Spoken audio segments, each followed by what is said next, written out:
Sleigh bells ring. Are you listening? In the lane, snow is glistening. Beautiful sight. We're happy tonight. Walking in open to wonderland. A merry little Christmas.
I see it, y'all. Thank you. Not y'all telling me I'm late in the chat. Like, give me 5 minutes. Sometimes we have issues back here. Welcome, welcome, welcome, everybody. It is almost Christmas, and I thought it would be only right for us to get into some holiday stuff. And what's better holiday stuff than Best Man's Holiday? I mean, not too much, right?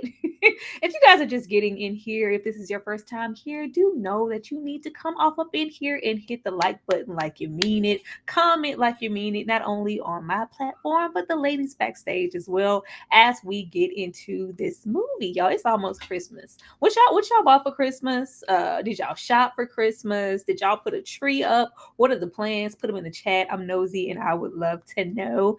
Not gonna waste no time. Let me go ahead and bring the both of my girls out and see what they have going on. How are you guys feeling? I'm feeling good. Merry Christmas. Happy holidays, everybody. Yeah, Happy yeah, holidays, y'all. yeah. What y'all got planned for Christmas? I'm nosy with y'all too.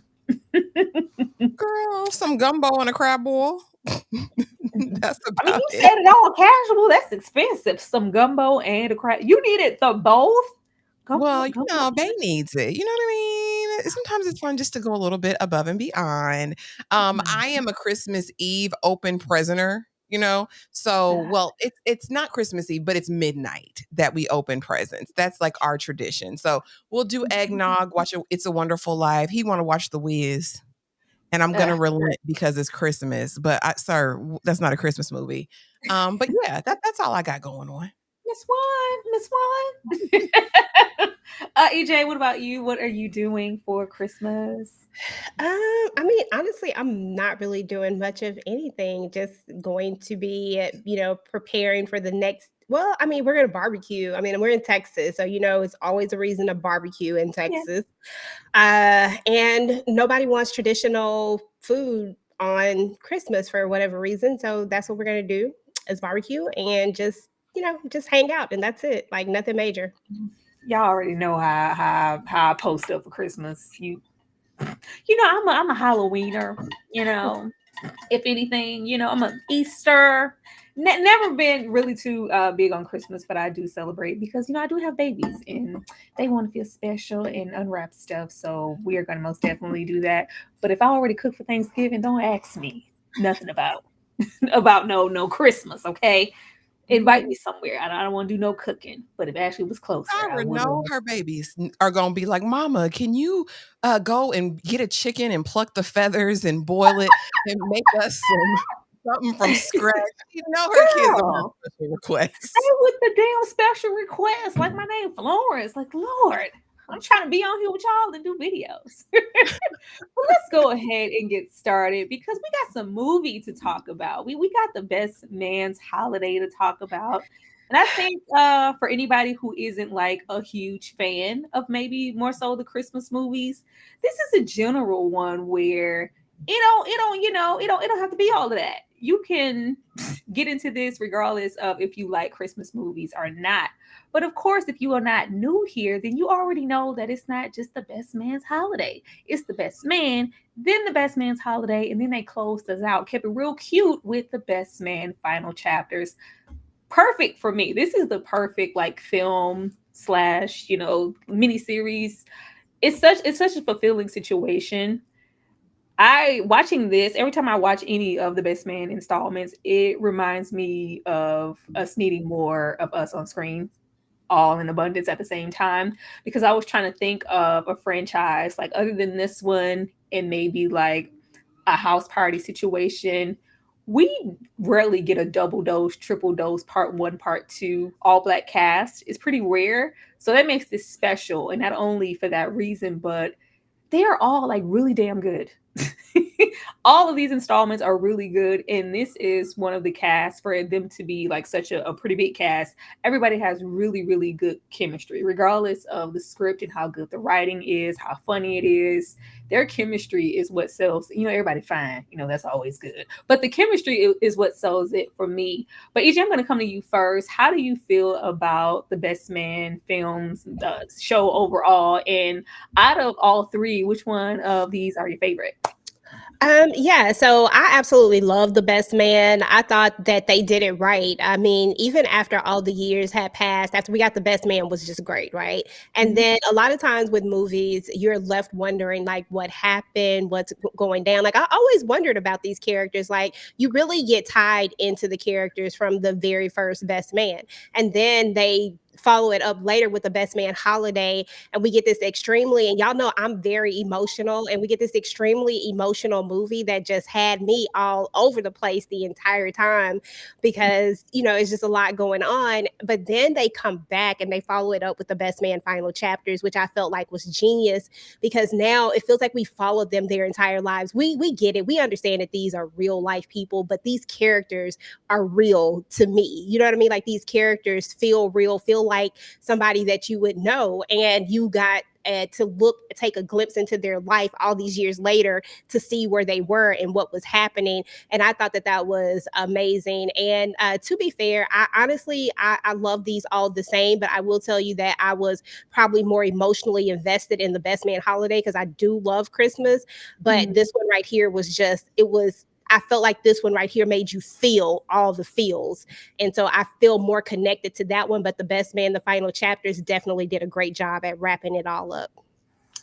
Mine is gonna always be The Best Man. Like I love all of these, but The Best Man is just so good. And it's just your first introduction to the characters. And what I love overall is how Malcolm, I think it's Malcolm D. Lee, how he is able to write and kind of pay homage to the previous film and do callbacks, and it's never shoehorned or forced in. It's just really subtle in all these nuances to make you remember why you fell in love with these characters in the first place.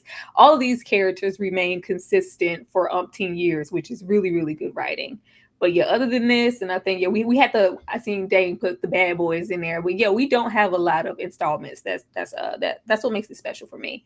Ashley, what about you? Overall thoughts, and which one of these are your favorite? I'm probably going to come across as the Grinch right now because I sat up and I rewatched The Best Man, The Best Man Holiday. And if you guys don't know, I'm fairly new, right? Like I think I watched The Best Man the first time last year. I had watched The Best Man Holiday. First of all, for Christmas, I don't want to cry for sad reasons on Christmas, okay? I don't want to be placed in that mental conundrum. I hate it. Like, let's be honest, all of these characters are problematic in my mind. As I'm watching it today, I am just aggravated with each and every single character.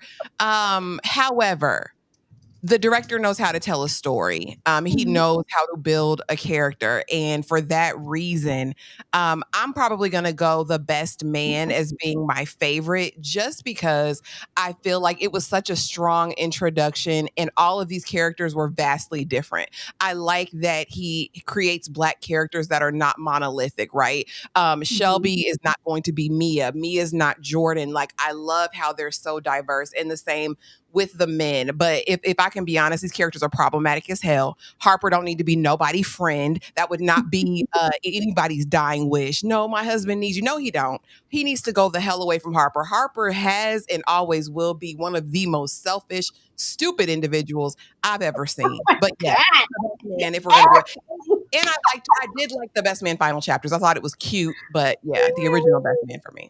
Yeah, these characters are a choice. Everybody here is a freaking choice. But before we dive into maybe running it back for the Best Man holiday, because I'm not under the impression that you guys just recently watched this movie or just because it's holiday, so we will have a little run through of the movie as a whole. But before we do that, Ashley, I'm gonna come to you because you had the smoke for the characters. If you had to choose one of these men to be your husband, and you don't get to opt out, who are you choosing between the four to be your husband? Murch. That's a good man, Savannah. Murch. That's a good. I don't have time for your redemption. I don't have time for the ebony thumper hump or whatever to be spreading it low and laying it wide. I don't have time for Harper to be lying to me, and I don't have time for Terrence to just be a pimp or a menace to society, whatever he's claiming to be. So it's going to be Murch for me. He going to hold me down, even if I was a woman of ill repute, a woman of the night. He's going to have my back. He's going to love me down boots anyway. Murch. That's a good man. Chat, y'all let me know down there in the bottom which one of the ladies that you would pick to be your wife, or which one of these men here that you would pick to be your husband if you had no choice. EJ, what about you? Who are you picking to wed with? Girl, it's Lance all day long. That is not even a question or a thought for me. First and foremost, Lance was devoted to his wife. You know, like Lance was 100% devoted. He was a devoted father. He was a good friend as well. You know, I like Lance, the overall character. This was probably the first time we got introduced from Ricky to Lance. You know what I'm saying? And I'm sorry, but this is nostalgia for me. And every time I look at him, I always just all I can think about is like this was the introduction to what would become the heartthrob of the shit of life, forget century of life. So I'm going with Lance all day, every day. Maybe it's because it's Morris. Maybe it's because I just love Lance. I don't know. I can't tell you. They're one and the same to me right now, but all day.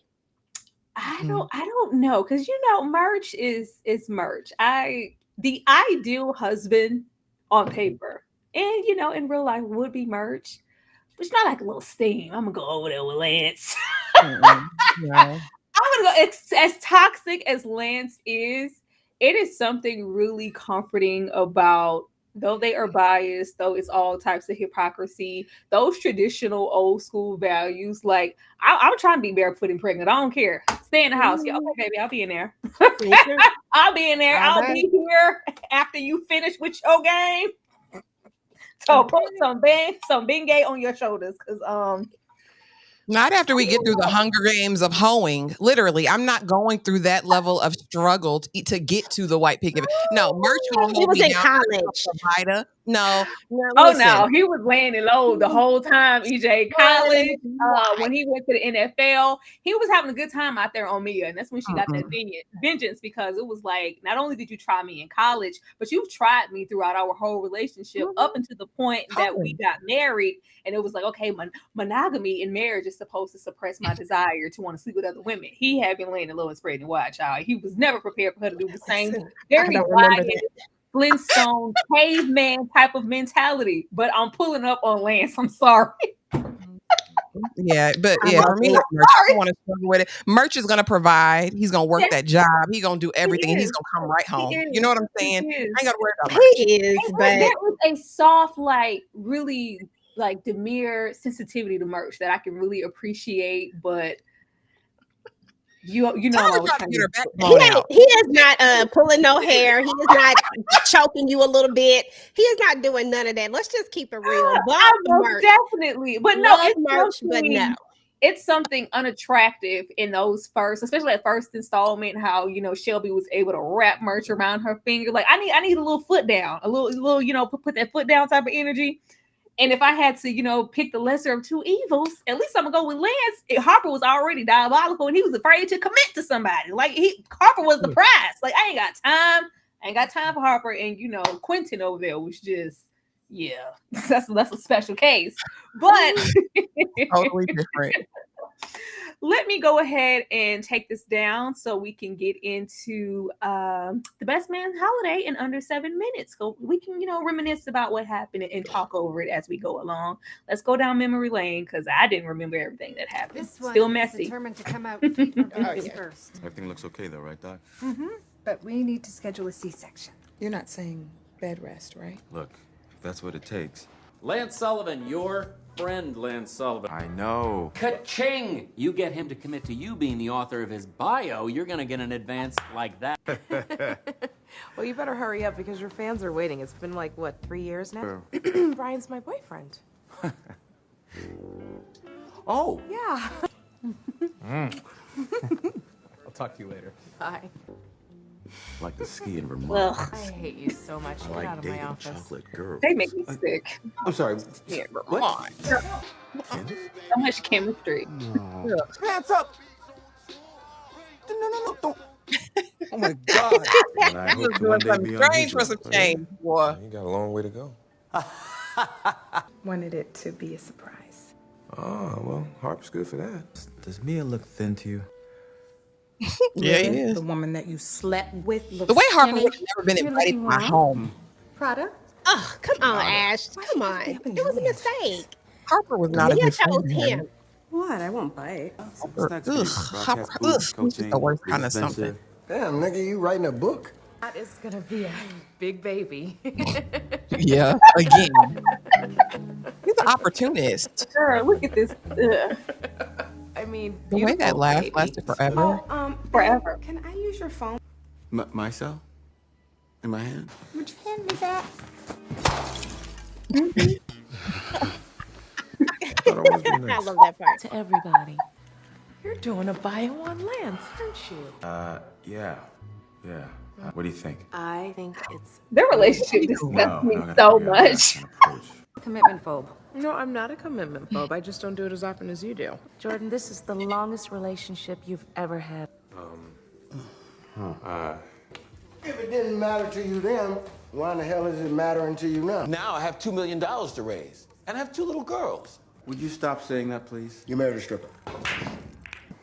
But sometimes you act like you don't need me. I'm in love with a stripper. Is that a lot of work? I'm fine, Harper. The way they ate You cool? this white man for them final captains.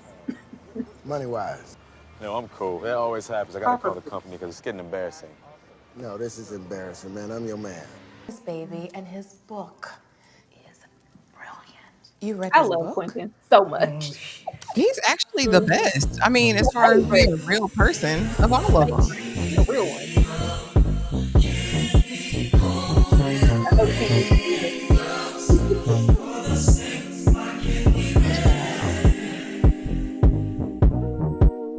I know I love this because Morris goes on record saying that he hates dancing. This is his least favorite thing to do, but he danced for this movie. And he did a great job too. Look at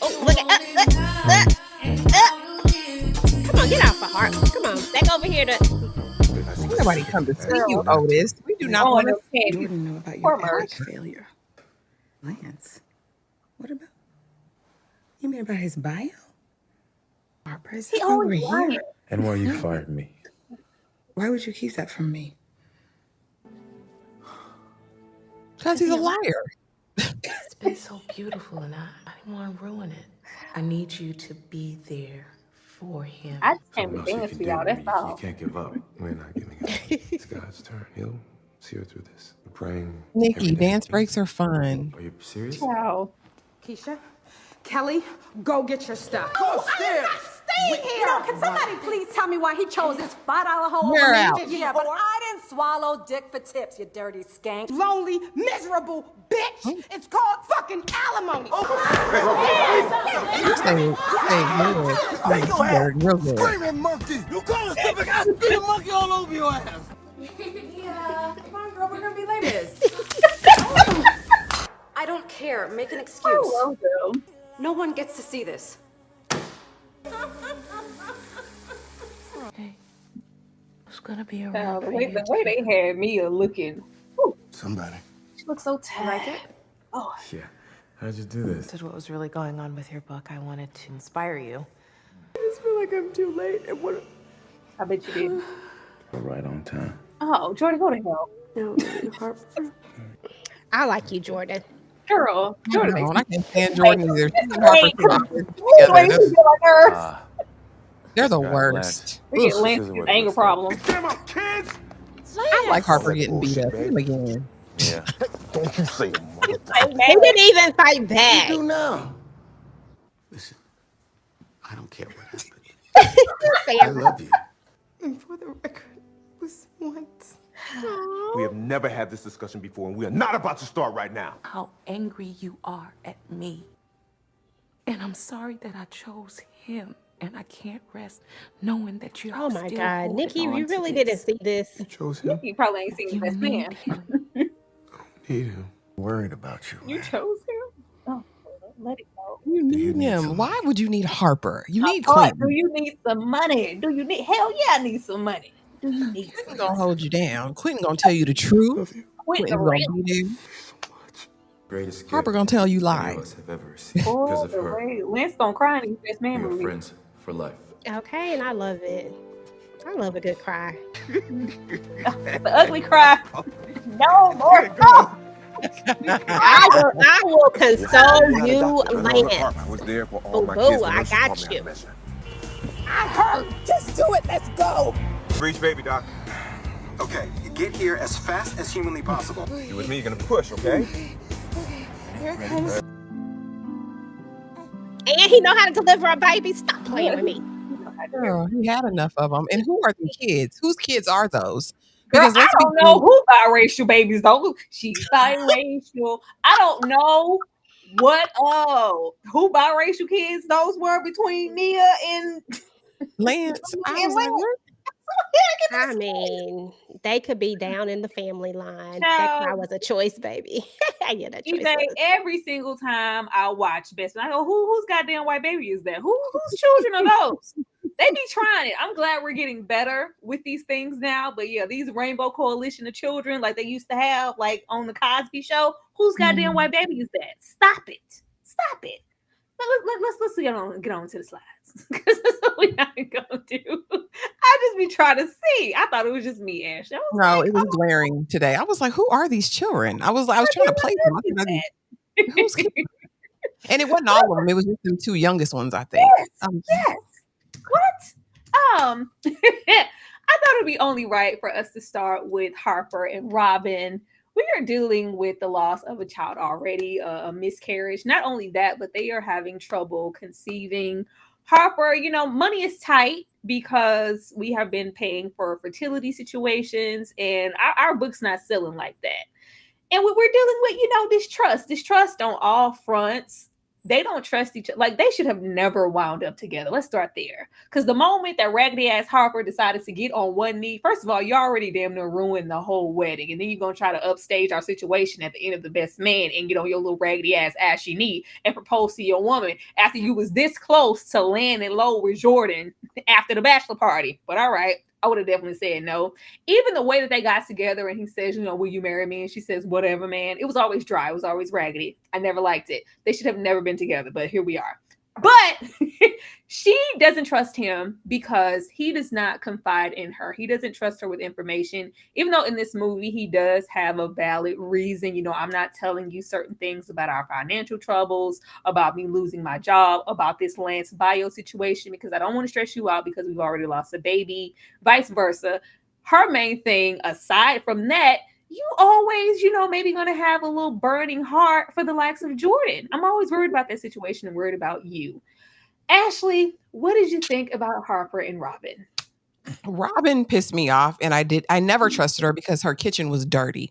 And as a chef, caterer, girl, what are you doing? I would never eat any of her food. I don't know how she made it into those magazines. I was immediately disgusted, girl, because who is going to be eating this food that you're preparing? So that's how I already know that she was going to be an issue. And then when she comes there in the airport and sees him and is like, oh, what, okay, fine. Let me see the woman who's got your attention. Like, girl, what did you think this was going to be, Robyn? And then as we move into now, I also think she's foolish for ever thinking she could trust this man, because out of one mouth, he's saying, oh, I don't want to tell you this because it's going to stress you out and I'm concerned about the baby. Meanwhile, you have no care or concern about her feelings about this baby potentially being lost because you keep bringing up the dead one. Like, you keep bringing it up. And she's like, don't say that. Don't do, like, Harper is just so, oh my God, I'm trying to find the word. He is so hypocritical to me in my mind. And I think she's delayed for trusting anything he ever said. I don't know how she's still married to him after all of this time. As far as him, it's typical.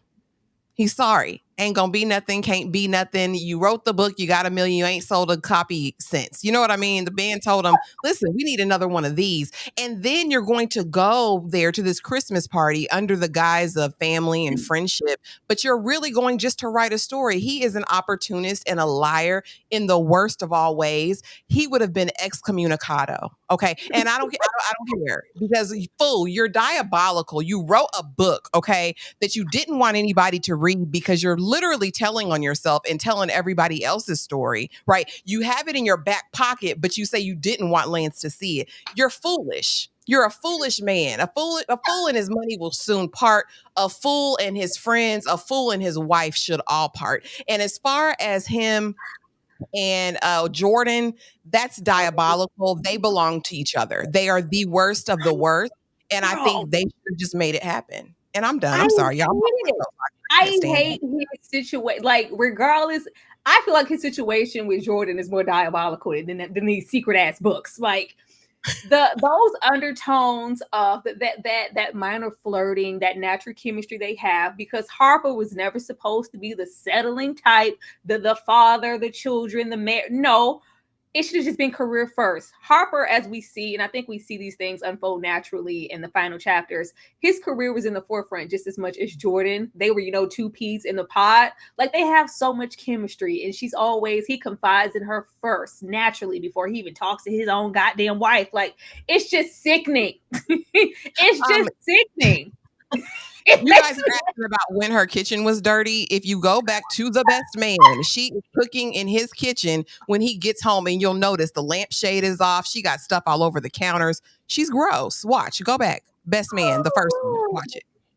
I didn't feel like they belonged together, and I felt like Robyn could do better. Like, I just never got it. Always gave girlfriend, but not my forever. You should just went on over there with Jordan. Like, why are we wasting each other's time? It's been Jordan. It was always goddamn Jordan. And you getting pregnant and trying to settle down with Robyn was not going to change that. Why you would roll up 10 years later in an uncomfortable situation and try to do a secret book scenario again? Insane. EJ? Yeah, so Harper and Robyn, man, these two have always been interesting to me. First and foremost, Harper has never been my favorite person, although I'm not gonna go all the way in on him like my girl. But Harper has always been an issue. He really has been an issue when it all comes down to it. But I actually did like him and Jordan together. I always felt like he should have chose Jordan. I have no issues with Jordan. I actually like the character Jordan.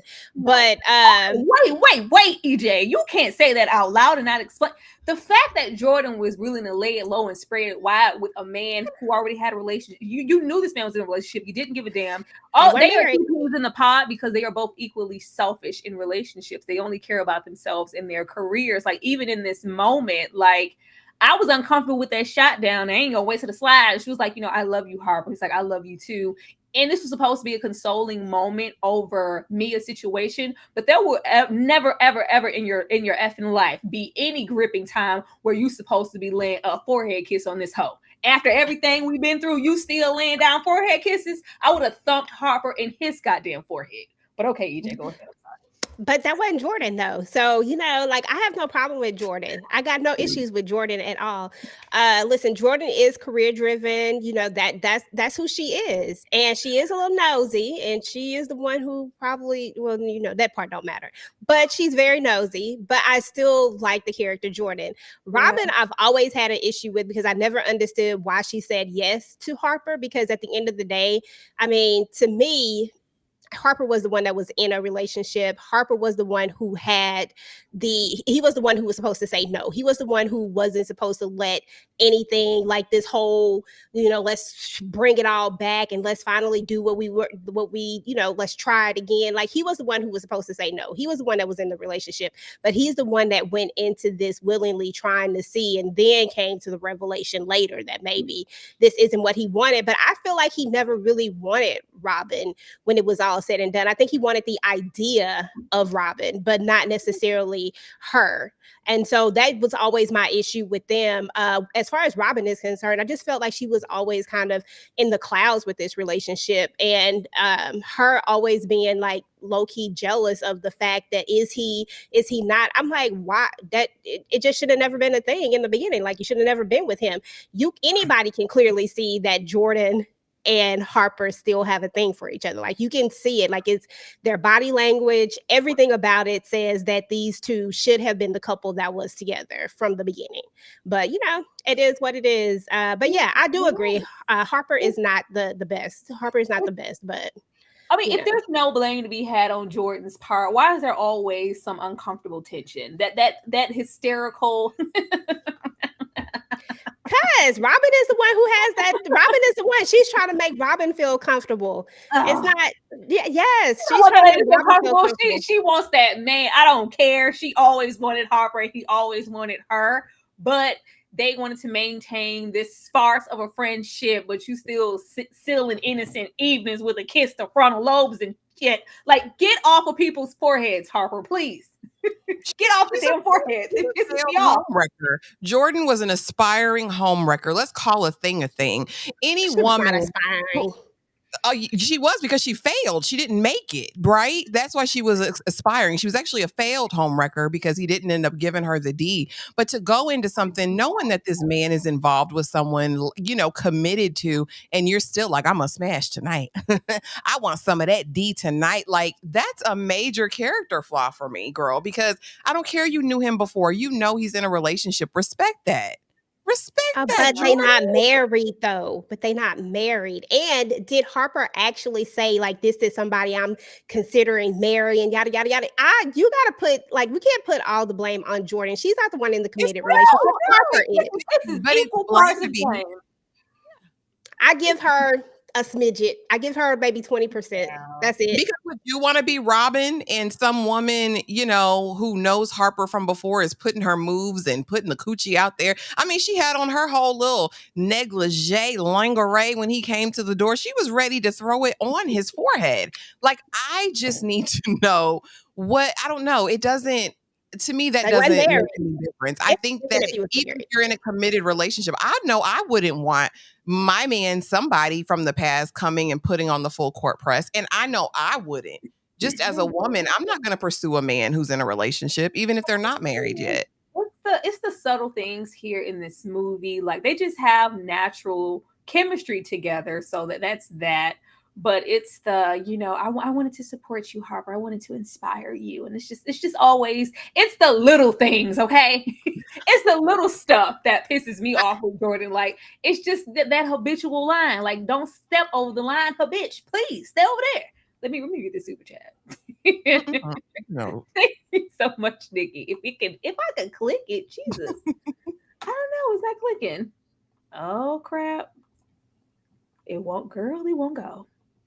Can you see it, Rita? I can see it. Thank you so much, Nikki, for the $4.99. Said this movie sounds like a terrible example of marriage and friendships. Absolutely, it's equal parts. There are some really shining moments as far as marriage and friendship, and then some not so shining moments as far as marriage and friendship. But yeah, Harper, I just I just wish he had went on over there with. I didn't think Harper needed any children. Like just be work. There's that competitive spirit he has with Jordan. He's always comparing himself to everyone around him. I do like with this film we get into Harper's pride and that being ever present. Like I don't want nobody to know I'm having money. Like, do you need the money? Like, yeah, I need. It took a lot for him to, I don't want anybody's hand-me-downs. I don't want anybody to know what we're going through. And that's just something really, really present, I think, in all of us. Like we don't want to allow that. And just Quinton, like, we're your friends. We love you. Like you can be transparent, be vulnerable. We're not here to judge you. We want to help you. And it just took a lot for him to let that down. In that regard, I love what they did with Harper's character. But everything else, it can go to hell. It can absolutely go to hell. Let's move on. Oh man, ciao. Yeah, I swear I'm gonna go. Lance don't even like you. How are you gonna do a bio on Lance and he's not even talking to you? He want to punch your face in. Like, have they even talked since then until he arrives? Yeah, there he goes. Now it's working. Yeah, it's that's what I like. I just don't understand, like, why keep it a secret? I never understood that. Like, all he can do is say no.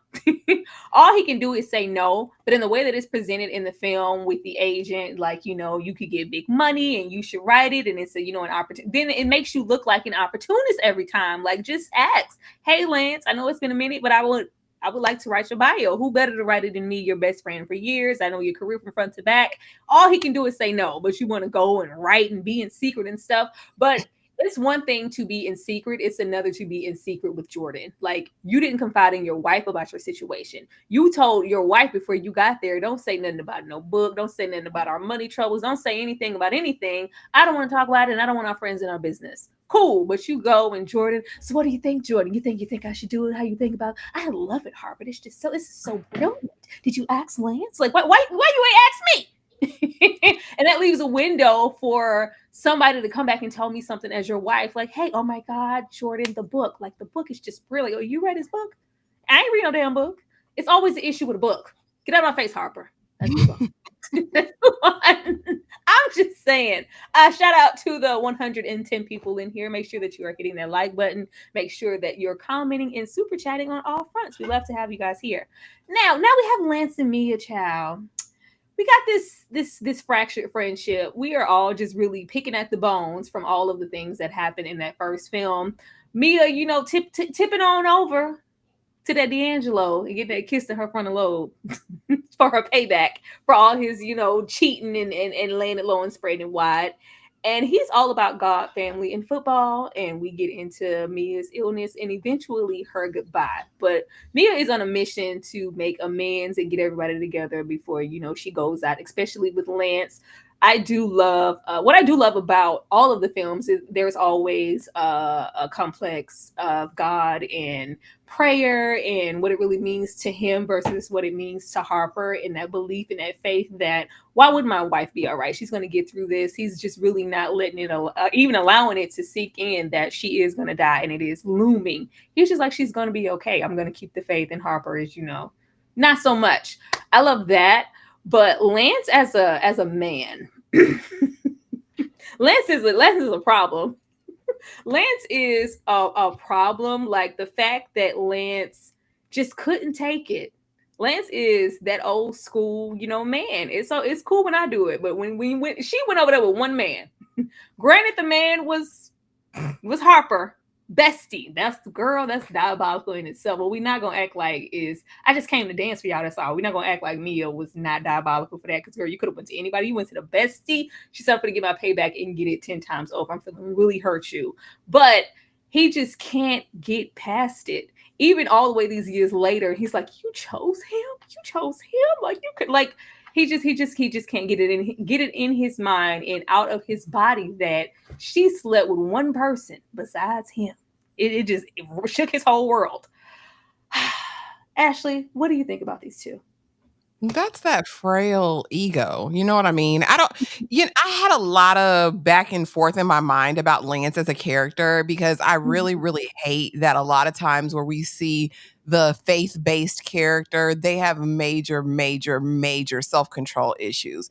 And so, of course, we see him slinging the dangling all across college and then down on his knees crying and praying like, Lord, just forgive me. Get the Bible. Like, I know the scripture, but I'm still going to live how I want to live. I'm just like, Lord, is that really what people think about people of faith? And so that's problematic for me in and of itself. But then you also have him kind of in this space of toxic masculinity. Like, I can smash in bed 300-400 women, but because she smashed one, it's over. I'm calling this wedding. One is determined to I'm done with it. I can't handle it. But I guess, and plus it was a friend. I mean, there are layers to it. But honestly, in that situation, I thought it was bros over hoes. So for me, Harper gets the majority of the smoke on that. They were both, culpable for it. As far as their relationship, Mia, for me, I wanted to know her more as a character. She's probably one of the least developed characters between all of the movies. And it seemed like she was in an oblivion or like in a dream world. Like, I needed something and Harper just gave it to me. I did what I needed to do, even when she's spazzing out before the wedding. They'll wait for me. They're going to wait for me. Huh? Yeah, they're going to wait for me. It's my day. They'll wait for me. Really, girl? You don't have a clue that your man is not even about to marry you. Like, how can you be that woefully unaware? Also, when we're first introduced to her character, I said, oh, she playing a game. Like, Mia was never the person that we thought she was. Mia had all the game. When she meets Lance in that editor's room, whatever, and she talks about his plays and how he gonna mess up his knee and all that, I said, oh, this heifer know the game. She knew she was about to have Lance and all that came with him. She is the example of quintessential struggle love in my mind. You endured years of tragedy and heartbreak behind this man, and you got a modicum of success in this beautiful home, but to what end? He did end up having a redemption tour, but in my mind, it was too little too late. She on her deathbed now. Like, I don't know. This is a nightmare for me. This is a nightmare for me. You hold it down through the hard years with this man, through his cheating, the scandal, probably some disease scares, all of that. And then you get cancer and you about to die talking about it's the Lord's will. No.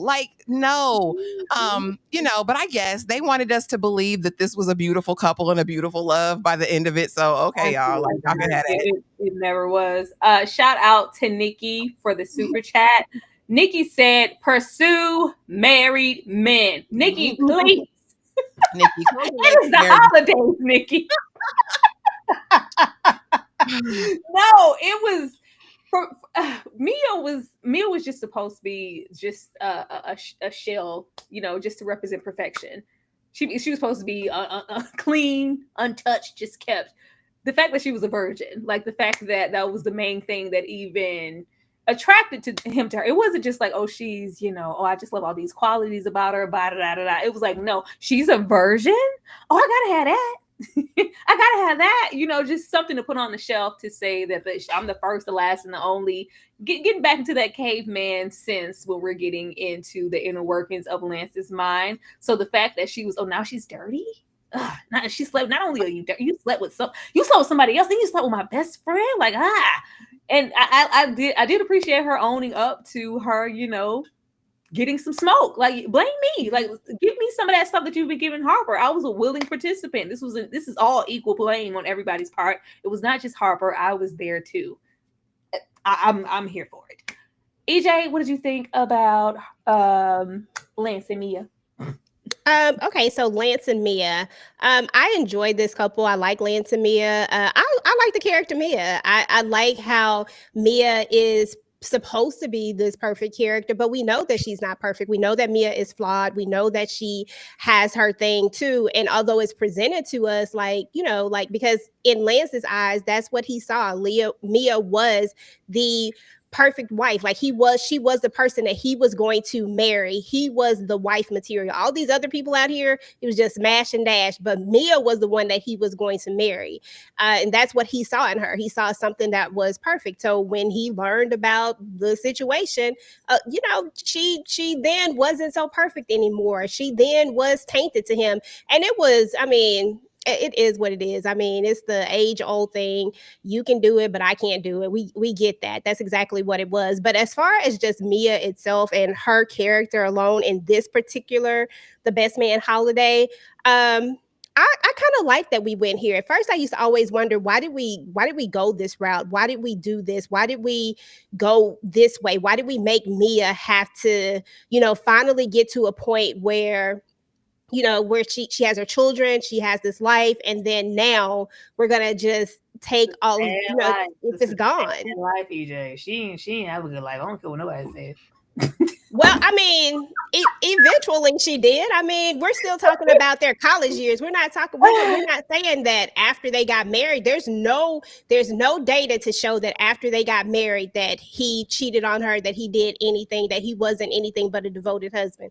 I ain't seen the data. If y'all see the data, y'all can let me know. I'm not saying anything about Lance and how he moved after they, it gives that he was faithful. It's just, I just feel like there was forever this discontent in their marriage, and probably for her, because I wasn't the first, the last, and the only, and it was my best friend. Like that's nothing that you just gonna roll over. So I feel like it was always like an elephant in the room. But it could be, but I don't know. I feel like just in life general, there could be those things. And that could be in anyone's marriage. But if you're willing to work through those things, and if you choose to stay in that marriage and work through it, then that's what you choose, And we know that Lance never ever wanted to do anything to Mia. Like, he always wanted to give her what she wanted. He always wanted to make sure that she was taken care of. He always wanted to make her happy.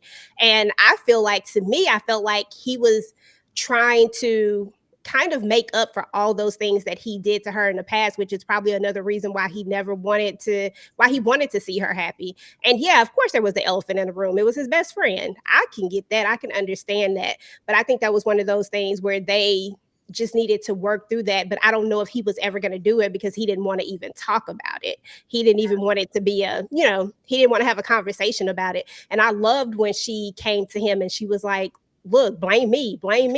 Like, I did it too, and I chose him. And that was the main key to me. And that's when I knew that Mia, I was like, oh yeah, Mia, you definitely did that. And I wasn't mad at Mia. I felt like she was justified at some point. Was it wrong? Yeah, but I still felt vindication in it. And I was like, I ain't even mad at you for doing that. Did you possibly wreck a friendship? Yeah, but Harper could have said no. Harper could have walked away from it. Harper, he wasn't. But I wasn't mad at her for it. But as a couple overall, I do like them as a couple. And I would love to think that Lance changed his ways and that he was a devoted husband and father. And that it truly was God, faith, family.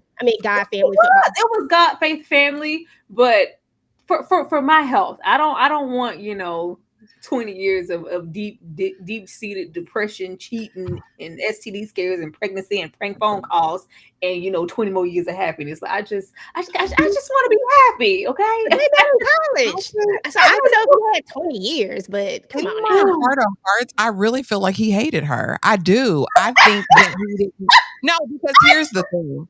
No, seriously, all of that anger and rage that he had towards Harper, that was to her too, but he just couldn't emote that way to Mia. Like, there may have been some love there, but I think he was truly angry to his core. I feel in my heart of hearts that he felt so deeply disrespected by her. Like, I really do. And I just don't, I think that she was frail. She was like a trophy that he had on a shelf. He had to cultivate and keep. But I really think that all of the smoke he had for Harper was some of her smoke too. Like, I really do. Really. He couldn't put it on her. He couldn't. Like, as the man that he presents himself as, he wasn't going to give her any of that smoke. It was always, but yeah, hate is a strong word, actually. Very strong word. It's a strong word. Let me get to these super chats over here. But he didn't have to be with her like after the fact. Like, he literally could have just moved on, but he didn't. I think it's that ego. My heart, my love, you're crying at that way. If you had to go through all of that just to marry this woman, none of these people are supposed to be married. Thank you so much. Dane C said 1 best friend equals 500. Lord. Dang, that is not the same. That is absolutely not the same. But thank you so much for the $2. Let's see what we have here. I need to know where Robyn's friends are. Darfelina said, "Well, where your people stay? Where do your people stay? Where are your friends? Because we need to know." Like, yeah, Robyn is, just thrust into this situation, and child, she's just there. The way I would not want to be there. We need answers, and we never got any of those to know where her friends are or any of that. But what I will say is we're gonna take a little break and a little pause for the cause, because we have 150 people in the house, and I would like for all 150 of you guys to please hit that like button and show us some love. We're gonna take a little break, and we're gonna come right back, run these 7 minutes back, and get into our next couple. We definitely appreciate you guys for being here. Ashley, don't be bad. Don't act shocked. Sleigh bells ring. Welcome, Are though. you listening? In the lane, snow is glistening. Beautiful sight, we're happy tonight. Walking in open to wonderland. Merry little Christmas.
All right. Hopefully you guys have had more than enough time to hit that like button for us. Let's run a couple of these minutes again and go to our next couple. Rest, right? Look, if that's what it takes. Lance Sullivan, your Tyra, please read friend, Lance Nikki's Sullivan. super chat. Ka-ching! You You get him to commit to you being the author of his bio, you're going to get an advance Nikki's super like chat. that. Yeah. Well, you better hurry up because your fans are waiting. It's been like, what, 3 years now? Brian's my boyfriend. I'm so sorry. Oh. Yeah. Didn't I put pursue all married men? She had one. She had another one. So much. Is this About one here right? I'm sorry. Oh, What? no such thing as a home wrecker. Home wrecker. Oh my God. Oh, No, yeah, I nobody remember can that. wreck your home except for you. Now there are such thing as avid participators, Wanted absolutely, it to be. but there's no such thing as a home wrecker. Oh, well, Harper's good for that. Does Mia look thin to you? Really? The woman that you slept with looks skinny? You're looking well. Prada? Nada. And that lady dying, and you worried about how skinny she is. I'm telling you, all these people are weird. Robyn is a know that. Broadcast booth, coaching, business She venture. looks Damn, sickly. nigga, you writing a Listen, book? open your eyes, ma'am. Big baby.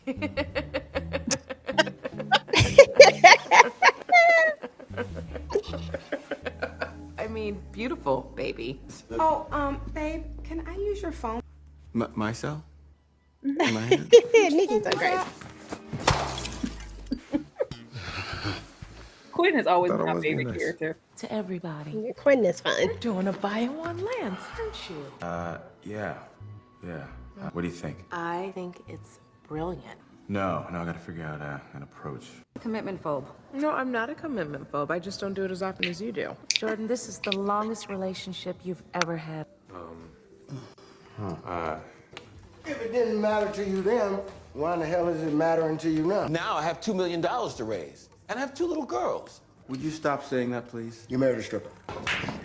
I'm in love But with a sometimes you stripper. act like you don't need me. Fine, and she fine. Is that a Don't you lot tell of that work? mean she don't need fine, him? What's Harper. wrong with her? You cool? Special. Yeah. Money-wise. No, I'm cool. It always happens. I gotta call the company because it's getting embarrassing. She probably didn't think about it until after the fact. This baby and Yeah, his half of book. it, DJ. She mean. You read his book? Well, she's not mean. She just has that same, Harper mentality. There's just this air of Some people are just independent and they don't get it. inconsiderate in a relationship. Jordan the friend, Jordan the godmama, probably cool. Jordan the woman. I mean, but Mia said this was her longest relationship, so she don't really have that much experience. I wonder why they decided to get rid of it for the best man final chapter. Asked you not to. Let Jordan know about your epic failure. Lance, what about? You mean about his bio? Harper, is that why we're here? And why you fired me? Why would you keep that from me? Because he be lying.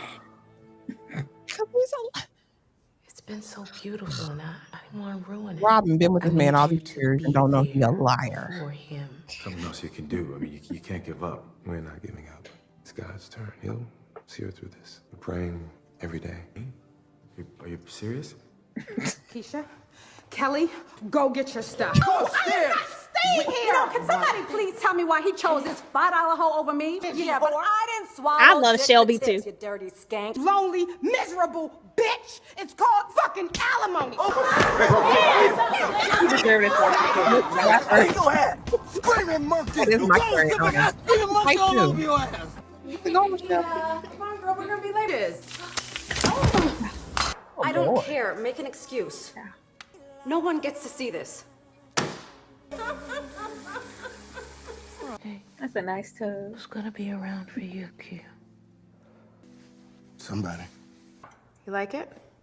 Yeah. How'd you do this? This is what was really going on with your book. I wanted to inspire you. I just feel like I'm too late. And what?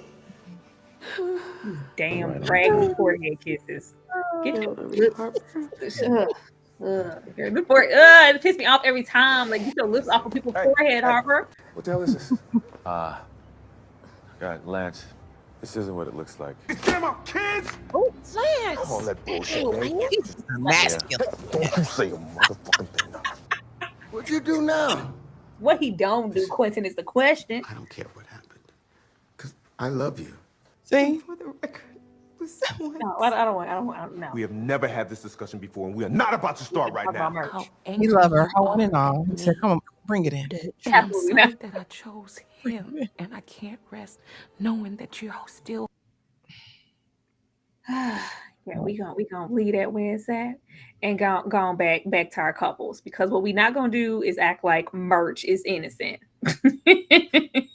We not gonna act like Murch is innocent, Ashley.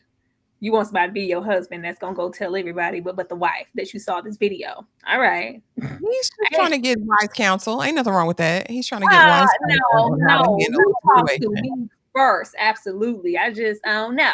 Before we get into that, Ashley, eggnog or hot chocolate? Oh, this is so hard, Tyra. But I love eggnog. I love eggnog down bad. I love both, but eggnog by a slight win. Eggnog for me with nutmeg and whipped cream on top. Yes.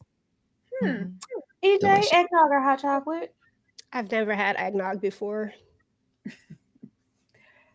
What? Hot chocolate. Okay, I feel say it's gonna definitely be hot chocolate by default if you never had it. I've had eggnog. I'm gonna go with hot chocolate though, because I'm a chocolate person. I like all things chocolate. I'm gonna go with it.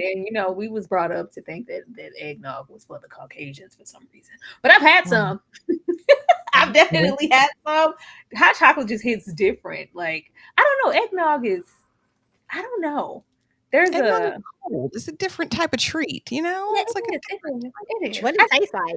I just was wondering. I was trying to get y'all. Y'all let me know down there in the chat if y'all pouring up a good glass of just hot chocolate, or if you over there with you some eggnog. I was just curious.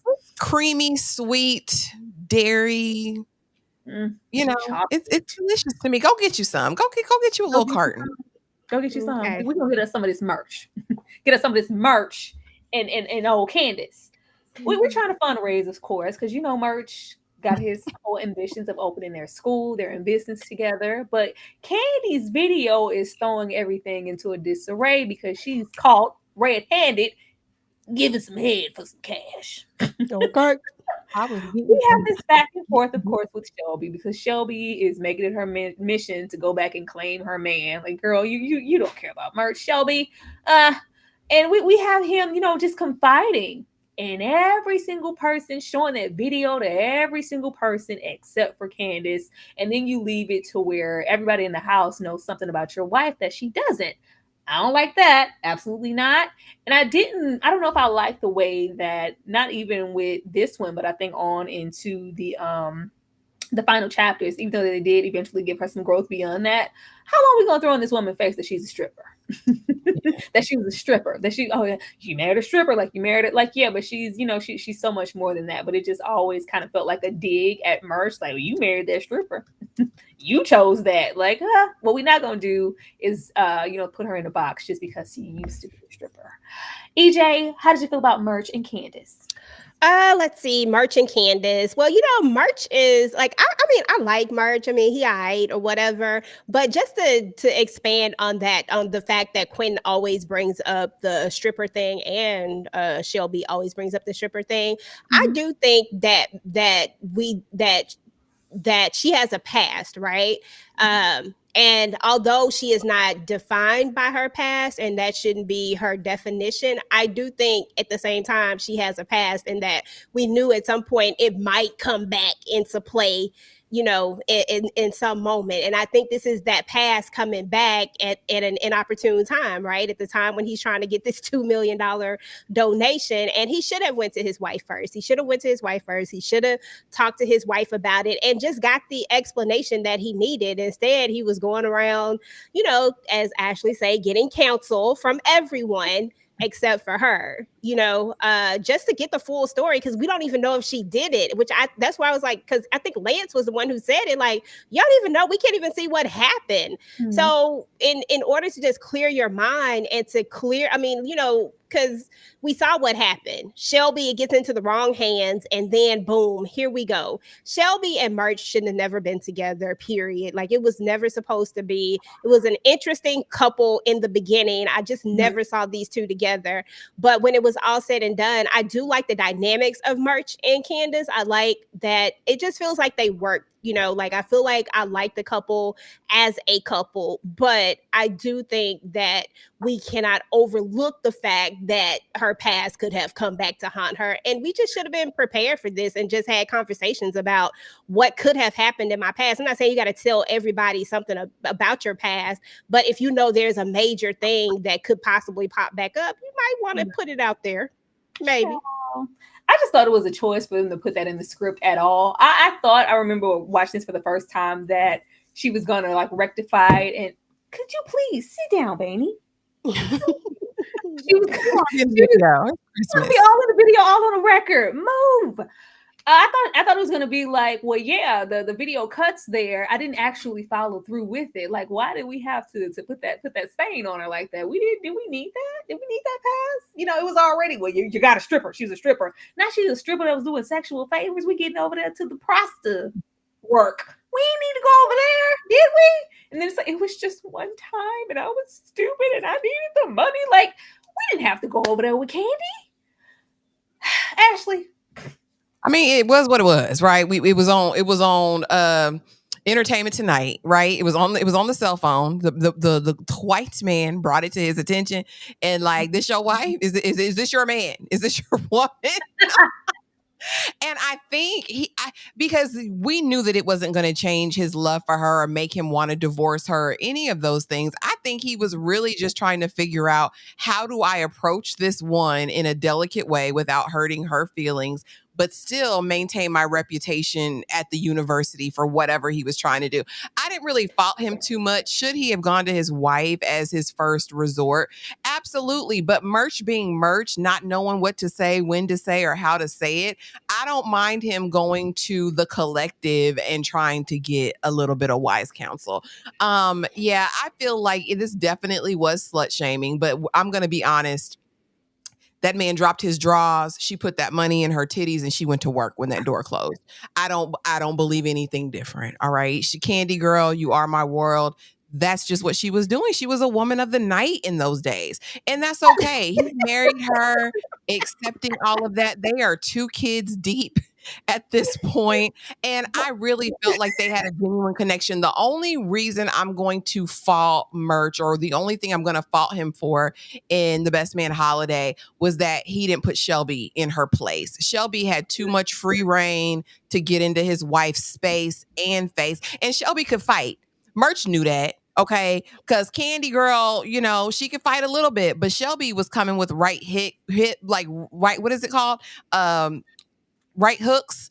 And I don't think that Candace thought that Shelby was going to give that fight back. You know what I mean? And then he just got knocked out, you know, out of the way. I said, Murch, you had to do better. That's why I'm not getting your attraction.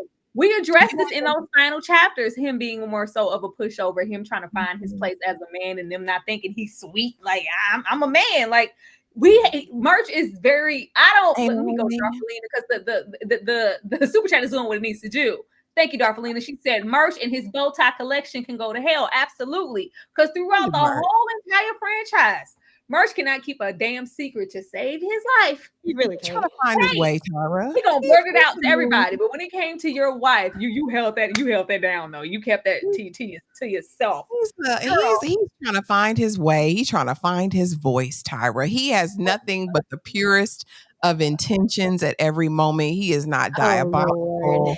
He really does have pure intentions, y'all. I can see his heart. You know what I mean? And we know that this marriage is going to work out. They love each other. She loves him. She's going to ride or die. Like I said, the only thing I feel like he should have done better was to shield Candace from Shelby's wretched mouth in them hands. That's what I think Murch could have done better. Candace supposed to hold herself down. Like what Murch gonna do? Talk to your wife. It better never be. I hope you're watching, honey. It better never be a cold day in hell where I'm standing in a room with several folks you call your friends and they know something about me and y'all gossiping about it that I don't about myself. Yeah, I wish you would. Good intentions, my ass. Them bow ties can go to hell, like Darfelina said. Let's go to the next case. Next couple, because no. That's because she want Murch to be her husband, y'all. Actually, when we made decisions about husband in the beginning, Ashley chose Murch. But we have a kind of a couple here. They end up as a couple. We have Quinton, even though it says Quincy there, and Shelby. We really turned it up with Quinton's character. He is still, the great wise man of the group, the realest one of the group, the rock of the group. He gonna check it and call a spade every time, and I love him for it.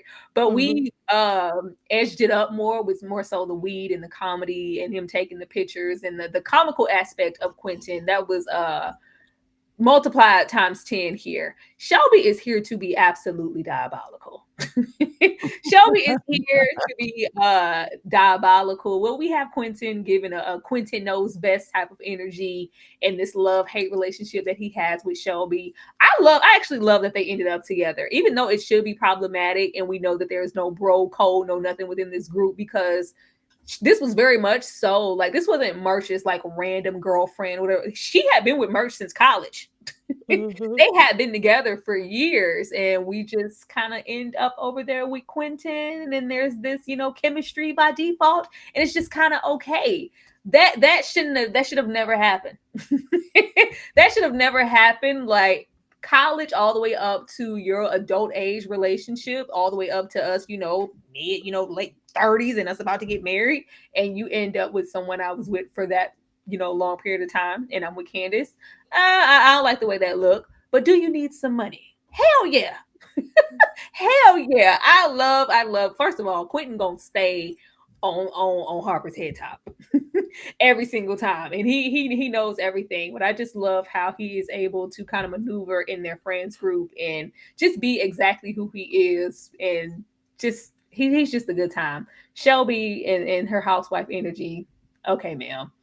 Ashley, what did you think about these folks? These two characters are probably Two of my favorite, I think, in these movies. And I think it's because they are really the people that are most authentically themselves in and out of season, in and out of every single movie. They're going to show up as themselves. Whoever don't like it, be damned. At the end of the day, Quinton is a truth teller and he told the truth. Like he watched, he observed. He said, I'm going to sprinkle this here, but I'm not going to let it go too far. I'm not going to let Lance dangle you off the balcony like Bird of the Midnight Falcons, okay? I'm not going to let him big red you out here. And then as far as Shelby, she's terrible, but all she needed, I think she couldn't be with a weak man. She's going to run over anybody who's not going to challenge her. And so I actually think that they are a fitting pair for the people that they are. I feel like kind of Shelby kind of gets a bad rap, right? I think that she was, I don't know. I feel like Murch in the first movie definitely enabled this behavior. And I feel like everyone that she chose to be in a relationship, as we can see, she's married 100 times. I think they further perpetuated that. Like, I think when we see her get with Quinton and even in the series, you kind of start to see her move around a little bit. Even when we're seeing her interact with her daughter, I was like, oh, there's a different side to Shelby. I wish we would have gotten the layers of her, because I think that all of that like bravado was just kind of like a surfacey thing, like a protective thing. But no, I really enjoyed them together. It reminded me of Kyle and Max from Living Single. That's the energy that it gave. And I'm always here for like those couples who seemingly hate each other, but really esteem heat. So you're here for Shelby lying for years and not telling Quinton that the little girl was actually. This is the best man holiday, Tyra. The baby's still there. The baby's still there. I didn't remember that happened. But we don't even know. Well, they kind of present it here because you do have them having this Kendrick bond with the baby girl, and he's calling her out. You're being, less of a mother and more of a housewife. You need to be more present. Don't say this to the baby. You need to do like he's still there, and it's like, and she goes, "You're not her father. Don't worry about how I'm doing." Yeah. Like that was lost on me, girl. I didn't know nothing about that. Why you laughing? That little baby Kennedy, this was actually his kid the whole time. Why you laugh for? Girl, don't ask we don't know that in the best man holiday, though. That's my thing. She knew how she knew.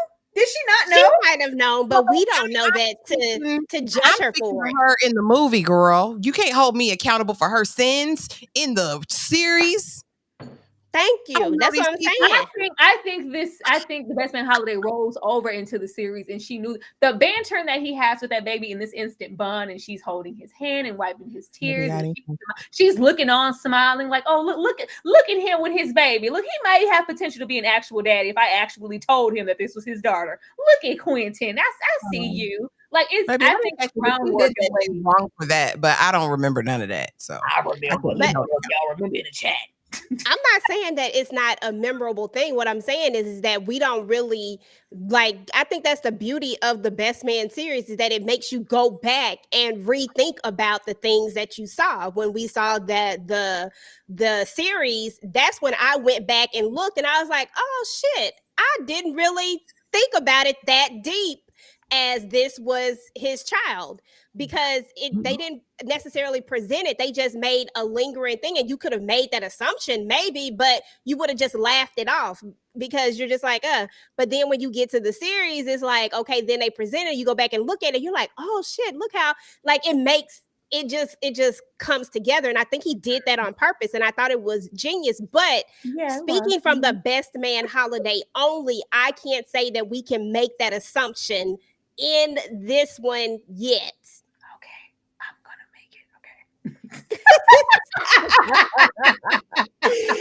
I'm gonna make it.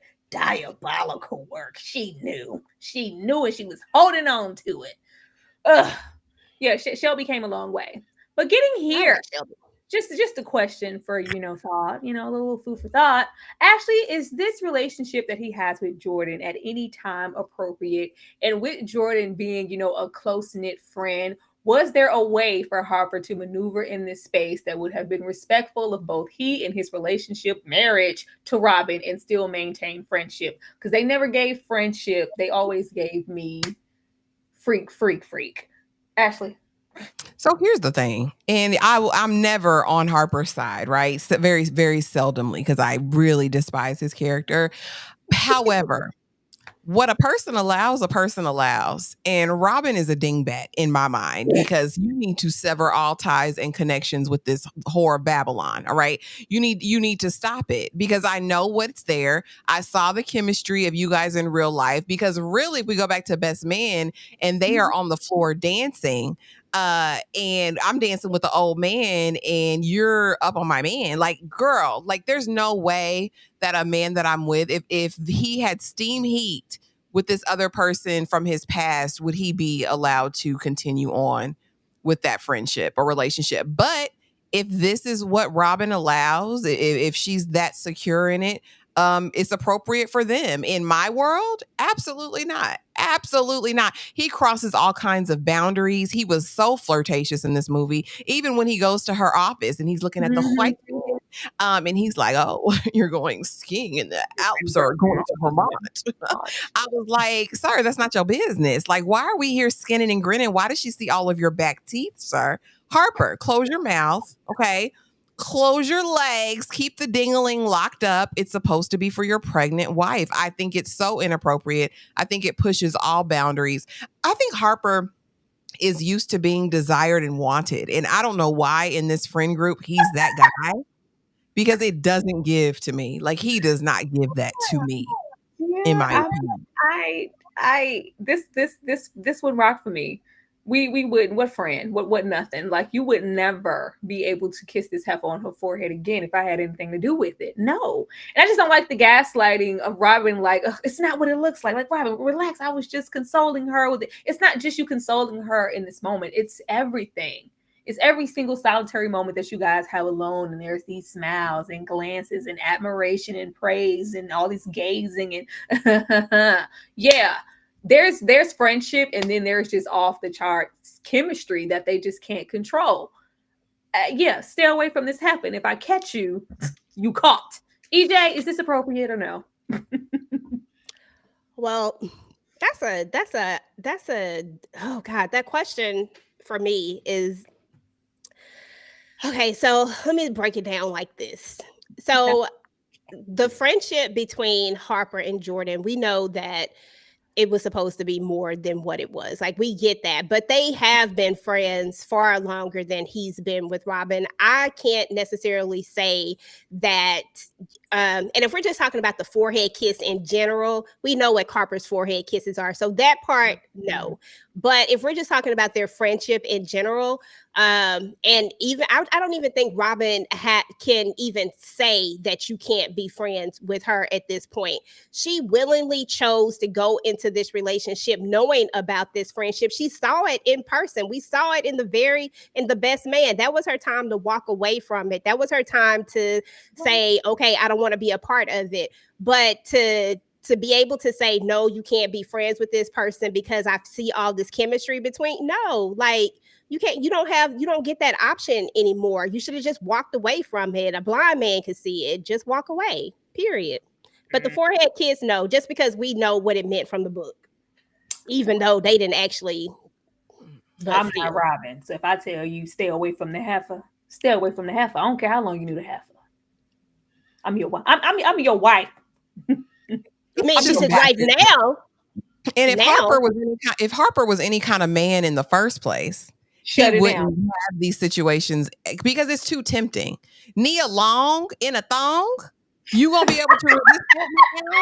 You won't be able to resist that. It's a recipe for disaster. If he was any kind of man, he'd know that. Nope. All that confiding. It's the confiding in her and not your wife. Like, what is that? And then it's not what it looks like. Speaking of her, let's get into Jordan. She's here by herself for a reason. I'm not even finna throw this white man up there because that white man didn't roll over in the franchise. I ain't even finna put him here. I'm not even finna put him here. But it's career over everything. We dating in the snow. The relationship she has with Harper, and we get, of course, into her losing Nia and just preparing to be a godmother and, gearing up for the loss. But I don't know. I love Jordan's character to a fault. I didn't know how to feel about know what? No, I do, because Jordan is very much a character and a product of her time. Of if you are career driven and you're motivated in that way, like you can't have it all. You can't be a successful Black career driven mogul type of woman and also have a man, a family, or other ambition. So you end up being, the spinster of the group, and you're just so reluctant and you're closed off, and I don't need a man, and those stereotypical things. But in the midst of that, she always had time for Harper. She always has time for Harper. She always has time for Harper. She always has a different energy for Harper than she maybe has for her partner. She goes the extra mile for Harper to consider him, consider what she feels like. What does Harper need right now? What does he need to hear? And they have, that really deep bonded relationship. Jordan, the businesswoman, Jordan, the best friend, those sides of Jordan, cool. Jordan and her correlation to Harper, as far as Robyn is concerned, trash as hell. Trash as hell. Ashley? Yeah, I'm really confused about who other than Harper Jordan was a real friend to. Jordan just seems very self-centered. And I do hate that narrative because I think it's very redundant and we just see it so much, and we see it across color lines, right? Any ambitious, aspiring woman is in and of herself is inherently selfish, right? She's going to be alone. The bottom line is the bottom line. But in this space, she makes time and energy for who she wants, and that's Harper. I felt like if that's truly your best friend, if that's your girl in a bag of pearls, there's no way you're just finding out about this, right? Like, are you present in her life? Like, these are the questions that I had, other than her being a bit of a harlot, as I said, a failed homewrecker. I don't see it for Jordan. I was honestly kind of saddened for her because I'm like, girl, not you pining away after this man and then, losing this friend who was probably a friend to you, but you weren't so much. You know what I mean? Now you're kind of going to be tasked with this idea of, I'm going to be responsible for all of these biracial children, right? She's going to have to deal with that. And what is the career going to look like? I mean, we see an evolution in the show, I believe, with her character, and we see that she's been a part of the kids' lives going forward. I don't know. I'm really torn because I want to like Jordan because I stand Nia Long, but this character did not do it for me. And the little swirl relationship, what was the point? What was the point of having his fine self, Eddie, on here, and we didn't really get to enjoy Eddie? Like, and I get it was a Christmas special. They wasn't trying to bring steam heat, but I wanted to see something like, you know what I mean? If we're gonna go bunny hopping in the snow, I need to see what that snow like. I need to see what that snow hitting on.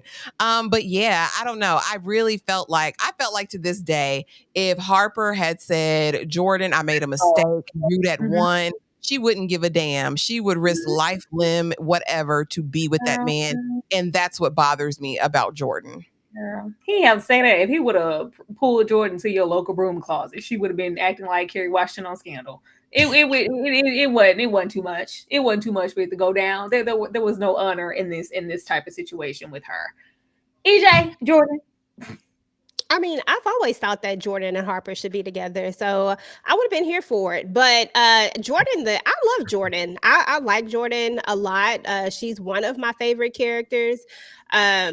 I like how career driven she is. I hate that she gets a bad rep all the time because of that whole Harper and her situation, just because they had a lot of chemistry, but just for whatever reason couldn't make it work.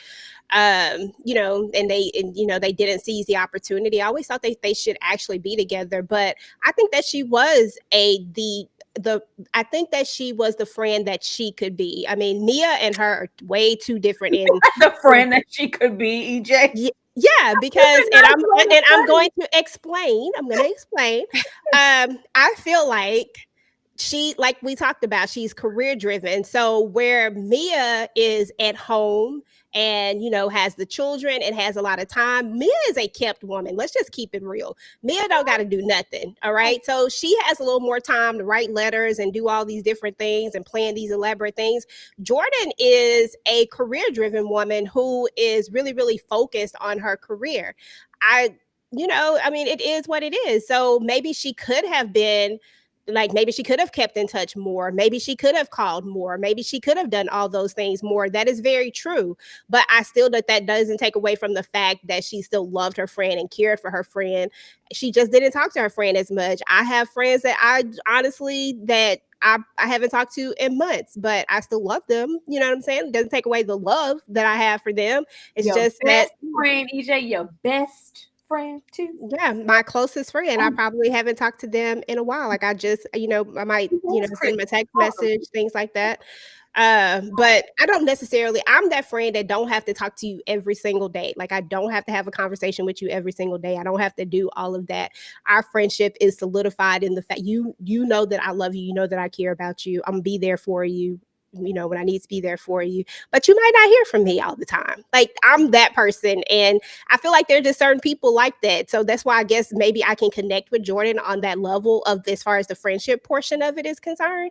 And I'm always gonna hype her and Harper up all the time. I don't like Harper, but I just like the idea of them together. I feel like Harper would have been a much better person if he had been with Jordan. I feel like we would see him in a different light. He's too busy. He was an insecure man. He's too busy trying to compete with Jordan and try to be with her in the first place. That it would have been a tumultuous situation. Harper needed to just be with Harper, honestly. He just needed to be with Harper because if he was with Jordan, he would be comparing his career to hers. It was never going to be a satisfactory moment. I just wish they had when just when they got their little rocks off in a broom closet. Let's just get this over with. Just do that. I feel like they would have pushed each other. I felt like he would have pushed her and she would have pushed him. I felt like they would have pushed each other to hit their goals. Yeah, okay. Ashley, when it comes to Christmas and gifts and whatnot, do you prefer a real, actual factual present? Somebody put some thought into it and said, hey, Ashley, I saw this and thought of you. Or do you want money and gift cards and I can do with it as I may? Which one? Baby, I'm a coin queen. Like I like the cash. However, there is nothing like a thoughtful, well-considered gift that someone was mindful of you and paid attention to you, and presented you with something that, you wanted, but maybe didn't vocalize. I'm a romantic at heart. I'm going to lead to like an amazing gift that is thoughtful and somebody really paid attention. But I like the coins too, that. But yeah, I'm going to say a thoughtful gift would win by a slight margin. EJ, what about you? Which one? Honestly, it depends on who it came from. If it is from my husband, then I am gonna go with a thoughtful gift. I think I would enjoy that more. If it's from anybody else, shout out to all the people who want to give me gifts this year. If it's from anybody else, give me gift cards, give me money, give me stuff like that. And that's just where I'm at with that. I don't necessarily know how many people I talk to enough that might be able to give me something thoughtful enough for me to be like, damn it, wish they had gave me the money. You know what I'm saying? Like, besides my husband. So I know he is going to be on point. I am a sentimental person. Don't give me no gift card. I don't want that. I don't want that. And if you try to give me a gift card or some cash or something, it better be a nice card with a nice. You better write me a 4-page letter like Aaliyah up in there. I want thoughts and stuff in there. I am a gift person. I want a gift. I want, I saw this and thought of you. This had Tyra all over it. I want a gift. Gifts, donations. Dr. Umar, I want a gift. Okay? That shocks me about you, Tyra. That is nice. That is so good to know. Why does it shock you, EJ? I don't know. It just shocks me. No, in every other sense, I like a good person. Okay? I like a good coin. When it comes to actual gifts, I am more on the sentimental side, and I would prefer an actual present versus like this is just so random. You can get this and give this to anybody. It's just not a lot of thought behind it. The thought of like, oh, you gave me this could have been a $25 gift card. Is this a $150 gift card? Okay, there's that, but I prefer the sentimental option. Actually, nice. I'm just saying. TP, that fruitcake. Fruitcake. TP's coming in getting a fruitcake. Have y'all ever had one? I've never had a fruitcake. I've had fruitcake. It's not anything. Anybody? I tried it at the same time I tried some eggnog, child. But we get here. She can't go Harper. Also like an office party type situation. Mm-hmm. She can't go, Harper. She can't go. She can't go. The ugliest cry put on And still fine. Oh God. Child, they go make him cry in these movies. Every single quarter of a Best Man film. That's one of the check boxes, one of the hallmarks of a Best Man franchise. Lance gotta cry. Okay, he gotta shed some tears. Baby, she went down. Mia, got everything into working order. What I did appreciate about her situation was that everybody kind of said goodbye to her in their own way, and she closed as many chapters and filled them in the only way that she could. Even in the end, still trying to make sure that Lance, most of all, was okay. You need him. I don't need him. You need to. I need to go my own way, knowing that you're okay. You're not harboring any resentment, not just for me, but for Harper, because at the end of the day, you do need him as your friend. And I really do like the conversation that she had with Quinton. They were smoking their weed, and we found out his mother had cancer. Whole full circle type of situation. EJ, she can't go, Harper. She can't leave. She can't go. Man, when I tell you that I had the ugliest cry, like no matter how many times I watch this, I always have the same feelings and emotions. And I think that's like the best part about this entire especially about the Best Man holiday in specific, but the franchise in general. But I always have those same feelings. I could watch this probably in an hour and still feel the same thing and still cry just as much as I cried 2 hours ago when I watched this. I don't know why, but it's just I always feel it. I always feel like it's real. I love his ugly cry. I love the fact that Mia, like, she got everything in order. I love that for her. I love that we got this closing out of Mia, even though we didn't learn a whole ton about Mia, because Mia's character always kind of surrounded around Lance's character. But we never really got a lot about her. I still felt a connection with this character, and it was what it was when it was all said and done. I ugly cried. I ugly cried with him, and he's still fine, ugly cry or not. He's still fine. I will rub his head. I will give him a hug. I will rub him in the back and say, woo, woo, woo, whatever needs to be done. I will do what he needs to do.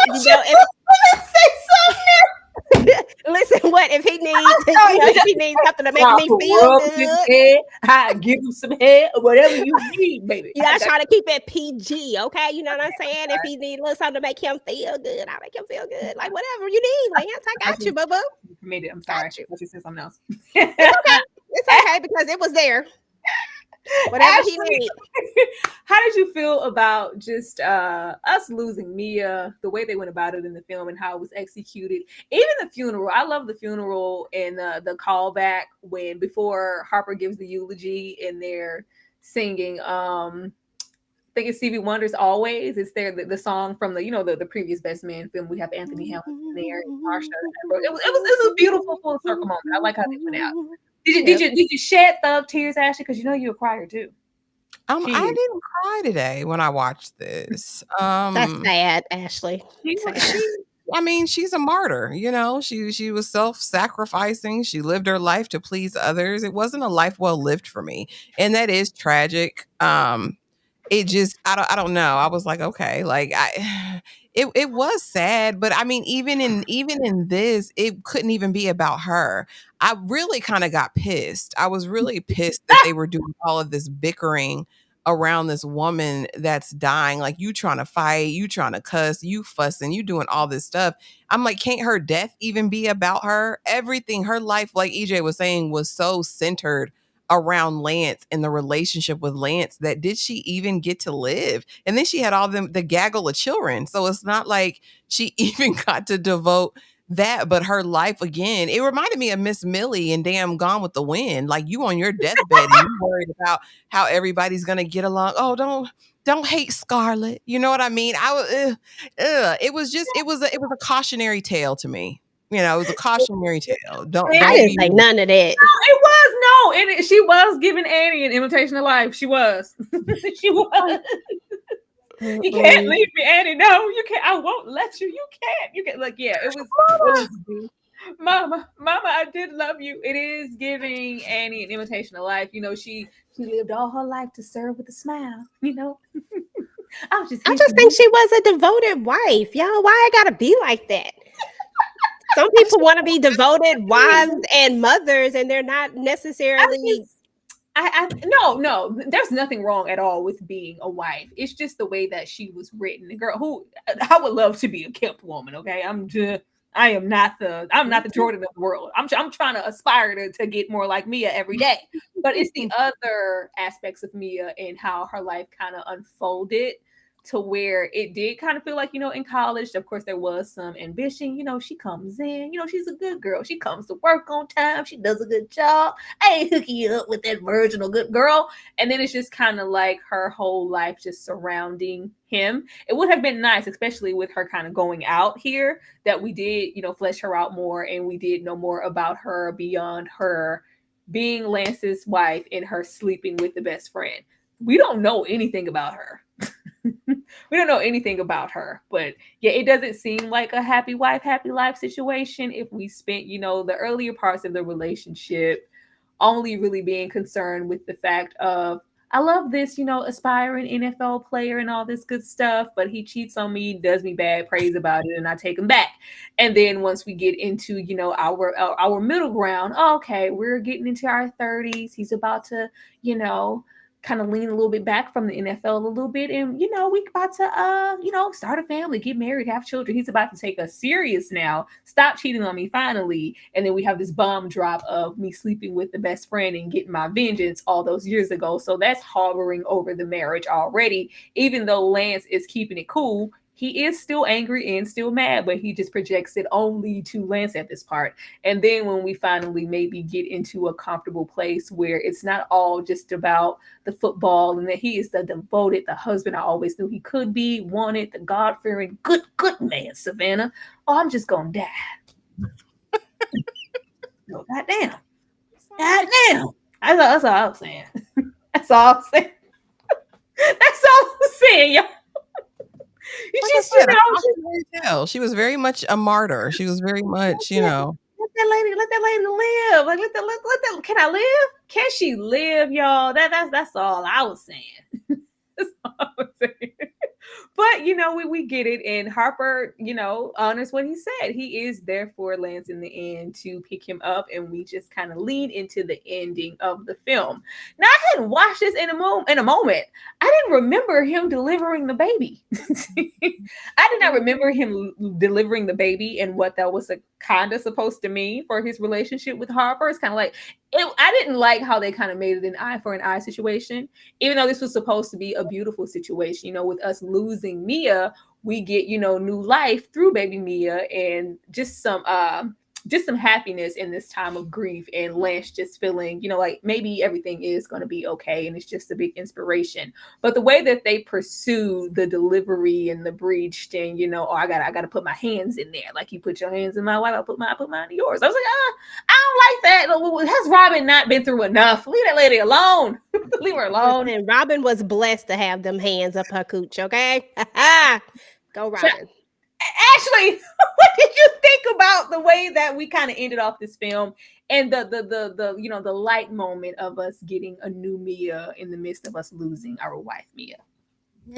What they say in Game of Thrones, only death can pay for life. So, I mean, I guess, it was poetic or whatever, one life ended and a new one being brought into the world, into a broken home eventually, because we know Jordan and Harper ain't going to last. But I mean, the truth is the truth, but go Lance. What did you think? Did you think the way that they handled the pregnancy and the delivery, was it appropriate, or would you have wanted that to just be because I didn't want them to make that moment. We always find a way to circle back and make the moment about the guys and their broken friendship instead of it being about the woman. This woman is in the backseat about to deliver a breech baby. I've had a breech baby. It's not a good experience. It's just like, well, I can do it. And it's just there was room to make it about, yeah, you had my wife and now I get to have yours in a different way. But yeah, I'm all up in that thing. Like, let's not put that. The story is very male centered. I mean, that's what, that the best man, that's what it is. So I don't expect much. If I can be completely 1000% honest with you, I didn't give a damn about that baby, her giving birth to it. We could have went without it. I didn't need it, but hey, maybe that's the thing that they needed to cement this brotherhood. But girl, I don't care. I don't give a damn. I mean, I'm glad you had the baby and it was safe. It's a movie, y'all, but I said, I don't give a damn about that. EJ, were you here? Did you think it was a beautiful moment? How did you feel about the delivery? And how did you feel about our new baby Mia? Yeah, so first and foremost, Robin has never been important to me. Let me just keep that 100. It's always about Robin is only here because of Harper. You know what I'm saying? Like that's the only reason why she's kind of here. So I always expect stuff to surround Harper and Lance's friendship. Everything has always been about Harper and Lance's friendship. So I didn't have no problems with that. And I knew that we were going to do this because of the moment that we had when he talks about how Faith was a breech baby. That was the only reason for them spinning the block on that. So I knew that was eventually going to be the thing, right? So I didn't really have a big issue with it. I thought it was, I knew they were going to name the baby Mia. I was like, okay, they better name this baby Mia because if we don't, then what? And so I love the fact that they named the baby Mia. I love that Lance and Harper are able to, get back to where they were. You know what I'm saying? Like they're able to mend this friendship, and it was through life, and he was able to, like they were able to have this full circle moment. But as far as just Robin and this baby, and I'm kind of like Ashley. It wasn't that big of a deal. Boy, y'all some cold. I'm messing with y'all. That is the film, y'all. That is The Best Man's Holiday. I'm gonna leave us off here. EJ, what do you want for Christmas? All I want for Christmas. Okay. What do I want for Christmas? I just want. Man, honestly, in my older years, all I want is health, happiness, and wealth. That's it. Nothing else really matters at this point besides like materialistic things. Because if I can have all of those things, I can get all the materials that I want. So that's it for me. Ashley, what do you want for Christmas? I do, but can I first answer Dane? Because Dane, you would never test my Game of Thrones lexicon. Let's not ever do that. If you go back to Game of Thrones, when Khal Drogo has his situation and Dany makes a deal with that damn witch, she says, I told you, only death can pay for life. Which is why Dany had them demon babies. So just FYI, never come from my Game of Thrones history. Okay. Don't entertain Dane. Don't you know? What do I want for Christmas? I agree with EJ. I want health, good mental health, and wealth, baby. Let's keep it all on the LTHs at the end. You know what I'm saying? I want all of those things. And just good health and success for my friends and family. That's really all I want for Christmas. Good to know. So OG Mia had to die for them to mend their little raggedy friendship. Rude. I don't think that was the point. I don't think that's why they mended their friendship. Lord. But okay. Yeah, I'm good on the Christmas. I just like a peace of mind. That's it. At this point. That's right. That's good though. That's always a good thing. Do it every time. It don't have to be a big piece, just a a slither. When you say, give me a cake. Just give me a little slither of cake. Give me a little slither. I want a hunk of cake. Girl, get the whole pie. Get the whole pie piece, okay? Take all the pieces. Oh, y'all are an absolute mess, but I love it here. We are also all the time, every single Saturday, doing our watch-alongs. Before I dive into what the watch-along will be for the up and coming Saturday, we are also looking for things to do retrospectives on. If you guys could drop down while I am running the ad for our watch along, and I mean drop down, not in the chat, y'all, because y'all know y'all be listening. Not in the chat. Not in the chat. Everybody drop down in the comments where you are and let us know if you would like for us to come back and do a retrospective, like per episode for the Best Man final chapters and kind of close this out.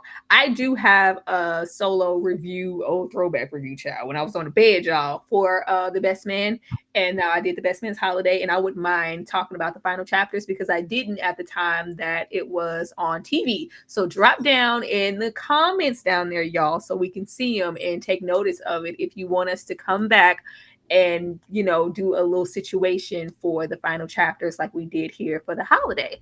But speaking of our Saturday night watch alongs, this is what we will be watching, and this is AJ's who is AJ? This is EJ's choice.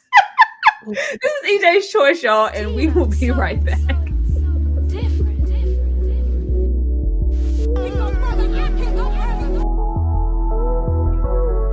You're a liar, Curtis. You sleeping with her and everyone knows. Your voice alone is too special. The dreams can cross over. Dina's beautiful and she's always been beautiful. But I've got the voice, Curtis. I've got the voice. When you're famous, I write great things for you. Curtis says it's the best thing for you. Effie, do it for me. I'm very happy all of our family is here tonight. You know, there really aren't 3 dreams. There are 4, and we're all here to sing that song for you. Effie.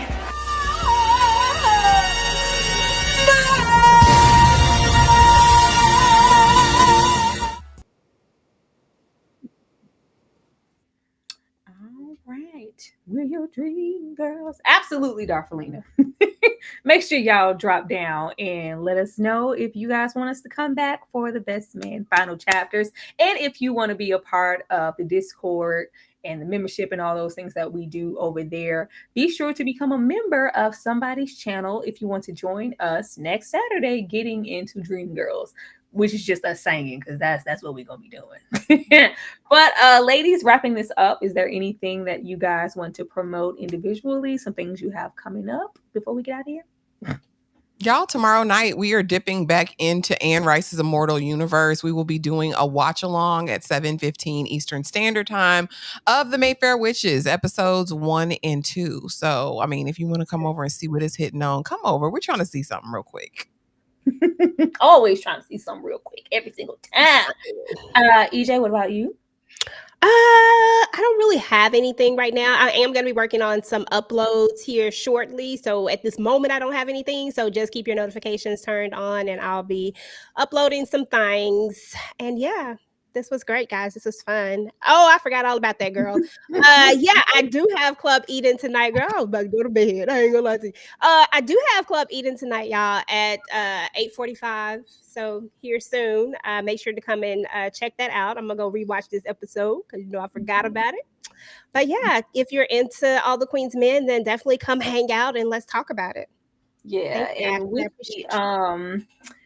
with you know TV having its ups and downs, there are so many things that have come out that we had a chance to talk about because maybe we didn't have channels or maybe we just missed the boat on. So drop down in the comments after we end this live and let us know if you want us to come back for the Best Man final chapters, and also let us know in the comments what you would want us to come back and do a retrospective on. We are considering bringing back the Insecure retrospective, but to what fanfare? Let us know in the comments if you are here for any of that. And if you didn't see our retrospective for Insecure season 1, go back and run those lives up. They are definitely available, but we would definitely see you guys tomorrow for Mayfair Witches. And be sure to join over there in the Club Eden and whatnot and have a good time with EJ tonight.